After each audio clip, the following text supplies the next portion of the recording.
नमस्कार। आज आमे शुणिबा स्तुति चिंतामणिर एकविंश बोली। मु पाठ करुची शांतनु त्रिपाठी।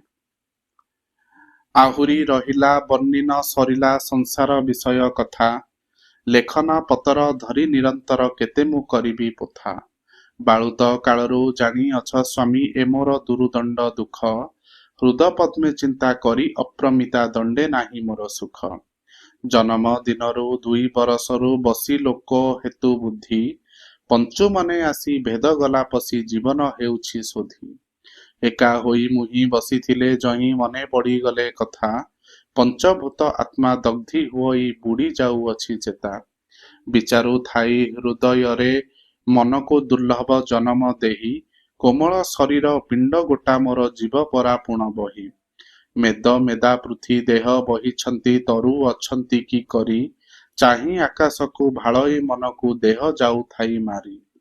4 बरस संपूर्ण समय रे देखा थिला ज्येष्ठ मासे, निर्वेद कर्मे जोगी पुत्र गोटिए भ्रमु थिले ग्राम देशे।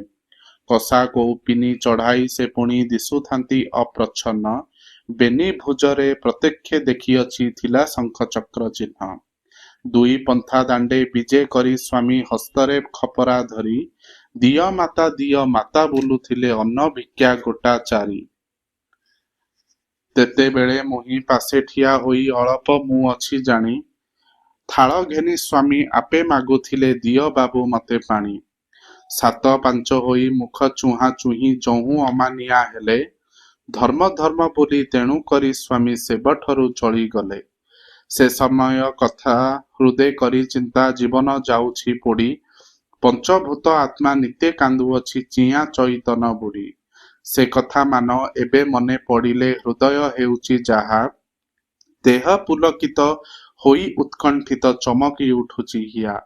एही पिंड प्राण बही सही थाई दुख सुख जथा अर्थ, तही उत्तारु दिवस बही गला होइला बरस 7।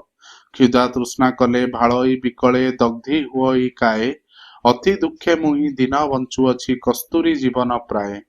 गर्भधारी पिता छाड़ी गले मते जन्मरु निशाखा होई, सुस्ते भोजन सुख भोग बांचिले काहुरु पाइबी मुहि। 7 बरसरु अष्टम नवम दशम 11 हेला, 12 बरसरु बच्छांग संगते बने बुली दिन गला। आग पछ कथा हृदय रे चिंता पड़ी पुणी पुणी आसी, शोक संतापरे रोदन करई वृक्ष छाया मूले बसी। ए चरित्र मान शुण साधुजन बोलुथिबा अबा वृथा, मिथ्या कहुथिले श्रीगुरु दंडिबे नित्य सत्यव्रत कथा। बच्छा गले चरी पछे अनुसरी बुलु थाई संगे संगे, कहे भीम बोही पूर्व काल कथा कचाड़ी हेउछि अंगे।